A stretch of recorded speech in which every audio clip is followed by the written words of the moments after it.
Good morning, students. So we are doing chapter number 3, that is goodwill. Okay. So in the last video I had discussed I think 2 videos on this chapter, and the last video we had discussed about the formula of average profit and how to calculate या फिर method of valuation of goodwill. Okay. So today I will solve 2 questions and then I will give you assignment. Okay. So question is reflecting on your screen. I am going to solve question number 7. Okay. Divya purchased Jyoti's business with effect from 1st April 2019. मतलब Divya is purchasing Jyoti's business. Okay, Jyoti is selling her business. Okay, कब? On 1st April 2019. Profits shown by Jyoti's business for the last 3 financial years were this. ये देखिए 3 साल की आपको profit दी गई है और सब में कुछ ना कुछ इम्प्योरिटीज आपको बताया था कि आपको प्रॉफिट दी जाएगी और आपको करेक्ट प्रॉफिट कैलकुलेट करना पड़ेगा by how, by removing the impurities. Okay, तो here are the impurities given in the profit. You have to remove this. Okay, और आपको लास्ट में दिया है calculate the value of firms goodwill on the basis of 2 years purchase. 2 years purchase that is NYP. Okay, 2 years purchase, purchase of average profit of the last 3 years. Okay, तो आपको last 3 years का average profit दे दिया गया है, आपको आगे calculate करना है गुडविल. ओके, तो आपको गुडविल का फॉर्मूला क्या है?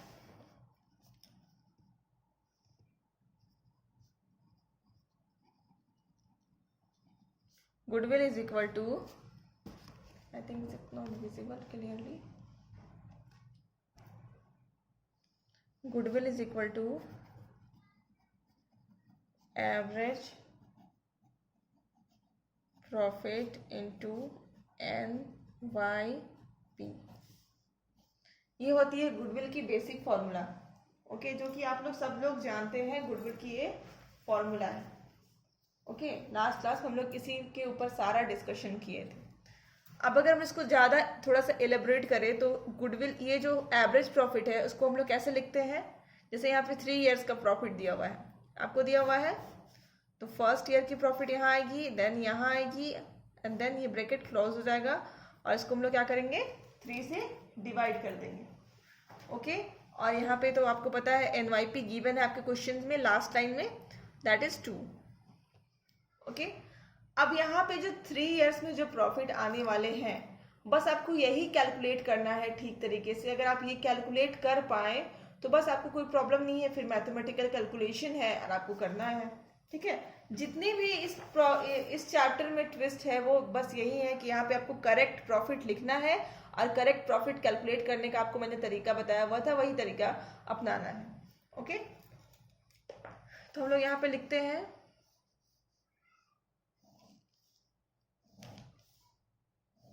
ओके 3 years का जो हमें प्रॉफिट कैलकुलेट करना है. ओके, तो पहला कौन सा साल है? 2016-17, देन 2017-18, देन 2018 एंड 19. ओके, तो गिवन प्रॉफिट लिखें.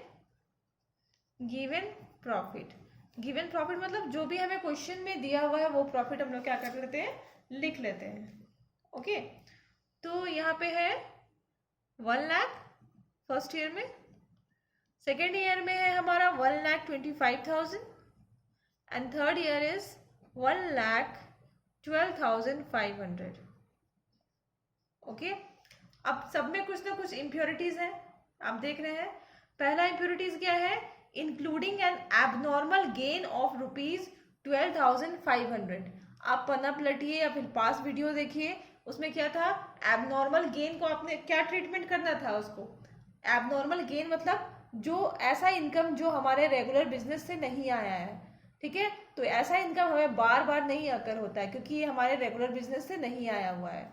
ठीक है, तो ऐसे इनकम को हम लोग क्या करते हैं? लेस कर देते हैं. सबसे पहले करेंगे less abnormal gain, that is 12,500. तो फर्स्ट ईयर में जब हम लोग कैलकुलेट करेंगे तो आता है 87,500. ओके, अब सेकेंड ईयर को देखते हैं. सेकेंड ईयर में क्या थी? After charging abnormal loss of ₹25,000. Second year में क्या है? एबनॉर्मल लॉस है. कितने की है? 25,000 है. तो एबनॉर्मल लॉस को हम लोग क्या करते हैं? ऐड करते हैं. तो मैं यहाँ पर लिख रही हूँ क्योंकि स्पेस था नहीं. एबनॉर्मल लॉस, हम लोग यहाँ पे क्या करेंगे? एबनॉर्मल लॉस को ऐड कर देते हैं. तो हो गया ये 1,50,000. ओके, एंड थर्ड ईयर की अगर बात करें तो इसमें क्या है? Excluding 12,500 as insurance premium on firms property now to be insured. मतलब एक्सक्लूडिंग मतलब तो उसको इंक्लूड नहीं किया गया आपके प्रॉफिट में. और कहा जा रहा है कि ये एक इंश्योरेंस प्रीमियम एक कोई भी फर्म की है तो प्रॉपर्टी की आपको करानी है जो कि अभी तक आपने कराया नहीं है. ओके, आप क्या करेंगे? फ्यूचर में इसको कराएंगे. अभी तक आपने नहीं कराया है, इसको क्या करेंगे? आप फ्यूचर में कराएंगे. ओके, तो ये फ्यूचर में होने वाली आपकी लॉस है. ओके, तो इसको हम लोग क्या करते हैं? डिडक्ट कर लेते हैं. कितनी है? 12,500. यहाँ हमारा जाता है 1 लाख. अब जो भी आपका ये आया हुआ है इसको हम लोग क्या नाम देते हैं? Correct profit.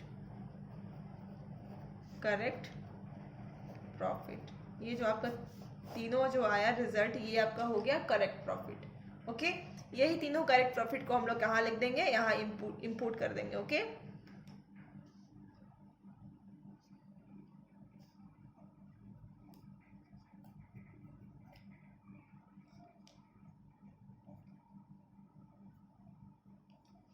ओके. अब हम लोग इसकी कैलकुलेशन को नीचे कर रहे हैं. So don't be confused. Okay, और I am doing here only. Okay, I am doing here only. Okay, don't be confused. तीनों को ऐड करेंगे तो हो जाता है हमारा डिवाइडेड बाई 3 इंटू 2. उसके बाद आगे करेंगे तो हो जाएगा 1,500 इंटू 2. लास्ट में हमारा हो जाएगा, this is the answer. This is our goodwill. Okay, अब आगे देखते हैं. दूसरा क्वेश्चन बनाने वाले हम लोग. Question number 8. Okay, I think now it's visible. Abhay, Babu and Charu are 3 partners sharing profit and losses equally. ठीक है, 3 पार्टनर हैं जिनका नाम है Abhay, Babu and Charu, and they are sharing profit and losses equally. They agree to admit Daman for equal share of profit. और ये लोग क्या चाहते हैं कि दमन को भी नया पार्टनर बनाए और उसको भी क्या करे? इक्वल शेयर करे. मतलब अब चारों क्या करेंगे? इक्वल शेयर करेंगे. ओके, प्रॉफिट एंड लॉस को. For this purpose the value of goodwill is to be calculated on the basis of 4 years purchase. ठीक है, तो 4 years परचेज होगा तो हमारा क्या हो गया? NYP क्या होगा? 4 होगा. Okay, 4 years purchase of average profit of last 5 years. और लास्ट 5 years का एवरेज प्रॉफिट आपको दिया हुआ है क्वेश्चन में. This profit for the year ended 31st March where this given. Okay, 5 साल की प्रॉफिट दी हुई है. 2015 में 1,50,000 रुपया थी. 2016 में 3,50,000 थी. 2017 में 5 लाख. 2018 में 7,10,000 एंड 2019 में. Thing is this, I was reading this because this is given in bracket. Bracket में देने का मतलब होता है कि ये प्रॉफिट नहीं है, क्या है? लॉस है आपका. तो you have to recognise this. On 1st April 2018. Okay, 1st April 2018 मतलब ये कहाँ हो रहा है? लास्ट वाले ईयर में है, क्योंकि ये जो 2019 में एंड हो रहा है वो कब हो रहा है? 31st को हो रहा है. 31st को हो रहा है तो ये शुरू कब हुआ होगा?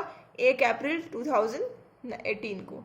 ओके, तो on 1st April 2018 a car costing rupees 1 lakh was purchased and debited to traveling expense account. देखिए यहाँ पे गलती हो गई और इम्प्योरिटीज आ गई आपके प्रॉफिट में। यहाँ पे हुआ क्या है कि आपका कार जो आपने खरीदा था 1 लाख का, वो आपने क्या कर दिया, ट्रैवलिंग एक्सपेंस में डाल दिया। अब आपको बता दूं मैं कि आप जब भी कार खरीदते हैं वो आपको क्या हो गया, असेट्स हो गया। तो वो आपका कैपिटल एक्सपेंडिचर होता है, उसको आप रेवेन्यू एक्सपेंडिचर की तरह ट्रीट नहीं कर सकते हैं। ओके, बड़े खर्चे को हम लोग क्या बोलते हैं, सिंपल वर्ड्स अगर मैं बोलूँ तो बड़े खर्चों को बोलते हैं कैपिटल एक्सपेंडिचर। तो उसको आप रेवेन्यू की तरह ट्रीट नहीं कर सकते। अगर आप करते हैं तो वो क्या है, गलती है। तो गलती हो गई है और हमें सुधारना है। पहली गलती मिल गई। आगे देखते हैं और क्या क्या गलती है। On which depreciation is to be charge 25% interest, sorry 25%। Okay, जो आपने ये कार खरीदी है 1 लाख का, इस पे क्या होगा, 25% इंटरेस्ट भी आपको देना पड़ेगा, सॉरी डेप्रिसिएशन देना पड़ेगा। Okay, interest of 10,000 on non trade investment is credited to the income for the year ended 31st March 2018 and 19। 10,000 की जो है इंटरेस्ट, आपको मैंने एक्सप्लेन किया था, इंटरेस्ट जो क्या था आपका, एबनॉर्मल गेन था। ठीक है, क्योंकि आपको हर बार इंटरेस्ट नहीं मिलता है, तो ये एबनॉर्मल गेन था जो कि आपको 2 साल क्या हो रहा है, आपके में क्रेडिट हो रहा है। ठीक है, ये सब आपने पढ़ लिया। अब लास्ट लाइन है, calculate the value of goodwill after adjusting the above. ये सारे चीजों को एडजस्ट करके आपको क्या करना है, गुडविल कैलकुलेट करना है। ओके, तो let's start. So I have done this, the format. Okay, this is question number 8 we are solving. And मैंने क्या कर लिया है कि 5 साल का जो प्रॉफिट में हमें एवरेज 5 इयर्स का प्रॉफिट हमें निकालना था, तो हमने क्या कर लिया है कि यहाँ पे 5 इयर्स का प्रॉफिट को हम इम्प्योरिटीज क्या करेंगे, उसकी दूर करेंगे यहाँ पे। तो मैंने 5 इयर्स के लिए, 5 इयर्स के प्रॉफिट के लिए ये बना लिया है। ओके, सबसे पहले हम लोग लिखेंगे गिवन प्रॉफिट, जो हमें क्वेश्चन में दिया हुआ है वो प्रॉफिट यहाँ पे लिख लेंगे first thing. Okay, this is 1,50,000, 3,50,000, 5 lakh, 7,10,000। और ये ब्रैकेट में मतलब ये माइनस है। Okay, minus 9 lakh, sorry minus 5,90,000। Alright, अब हम लोग क्या करेंगे, एक एक करके जो इम्प्योरिटीज दी हुई है या फिर आप बोल सकते हो एडजस्टमेंट दी हुई है, उसको हम लोग पूरा करेंगे। तो सबसे पहले क्या है, 1st April 2018 a car costing rupees 1 lakh was purchase and debited to travelling expenses. सबसे पहली गलती क्या हुआ है, अब देखो इसकी मैंने आपको पहले बताया था कि इसका साल कब शुरू हो रहा होगा, 1/4/2018 में। और आपका जो गलती हुआ है, जो कार आपने परचेज कर लिया और उसको क्या कर लिया, ट्रैवलिंग एक्सपेंस में डेबिट कर दिया। तो ये क्या था, कैपिटल एक्सपेंडिचर था, जिसको आपने क्या कर लिया, रेवेन्यू की तरह ट्रीट कर लिया। तो सबसे पहली गलती आपको कहाँ हुई है, इधर हुई है। ठीक है, तो यहाँ पे लिख लेंगे capital expenditure treated as revenue expenditure. Okay, end में क्या कर लेंगे हम लोग, 1 लाख प्लस कर लेंगे। ये प्लस माइनस अगर समझ में नहीं आ रहा है तो आप इधर से जो आप लोग, हम लोग ने पास्ट वीडियो जो पढ़ा था of this one, how to calculate normal business profit, आप उसको क्या करोगे, देख लोगे। देखिए, अगर हम लोग कैपिटल एक्सपेंडिचर को ट्रीट करते हैं रेवेन्यू एक्सपेंडिचर से, तो वो क्या हो जाता है, प्लस हो जाता है। इसीलिए मैंने यहाँ पे क्या किया है, यहाँ पे इसको प्लस कर दिया 1 लाख को। Okay, first thing we have done. And second thing अब देखते हैं इस पे क्या हमें क्या करना था, इस 1 लाख पे हमें डेप्रिसिएशन चार्ज करना था। नेक्स्ट हम क्या करेंगे, डेप्रीसिएशन। ओके, इस पे हम लोग क्या करना था, 25% डेप्रिसिएशन देना था। तो 25% कितना होगा, 25,000 रुपया। तो ये जो डेप्रिसिएशन हो जाएगा वो हम लोग क्या करेंगे, माइनस कर लेंगे। ओके, अब हमारा नेक्स्ट क्या था, फर्स्ट तो हमने कर लिया interest of ₹10,000 on non trade investment is credited to income for the year ended 31 March 2018 and 19। 18 and 19 को क्या किया था, 10,000 रुपया जो हमने क्या किया था, ये हमारा क्या है, एबनॉर्मल गेन हो गया था। ठीक है, तो एबनॉर्मल गेन को हम लोग क्या ट्रीट करते हैं, माइनस करते हैं। ओके, तो यहाँ लिखेंगे इंटरेस्ट ऑन इन्वेस्टमेंट, ब्रैकेट में लिख लो abnormal gain.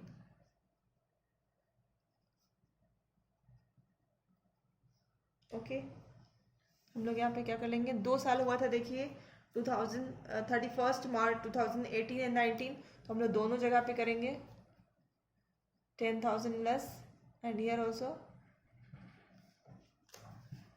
10,000 less. I am writing here minus sign and plus sign so that you will not get confused. Okay, this is also minus. अब हमारा लास्ट स्टेप क्या है, to calculate the correct profit.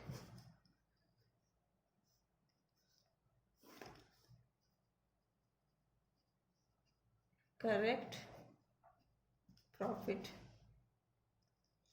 Okay,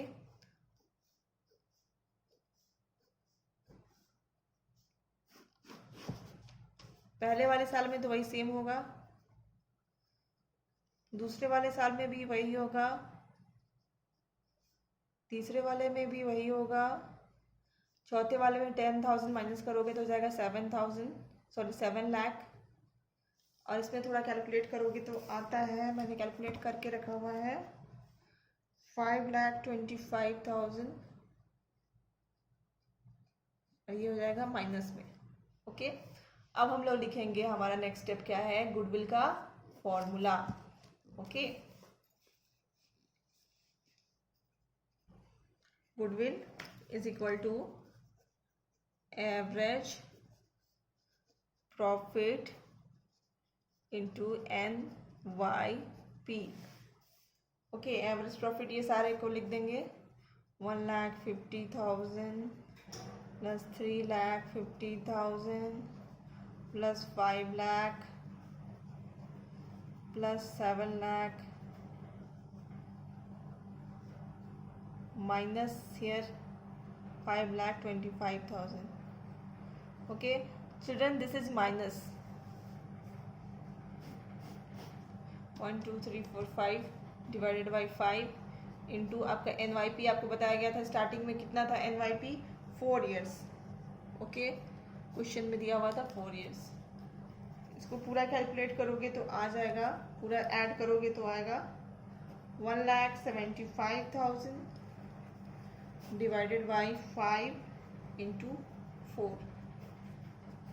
इसको आगे calculate करोगे, 5 से divide करोगे तो आ जाता है 2,35,000 इंटू 4।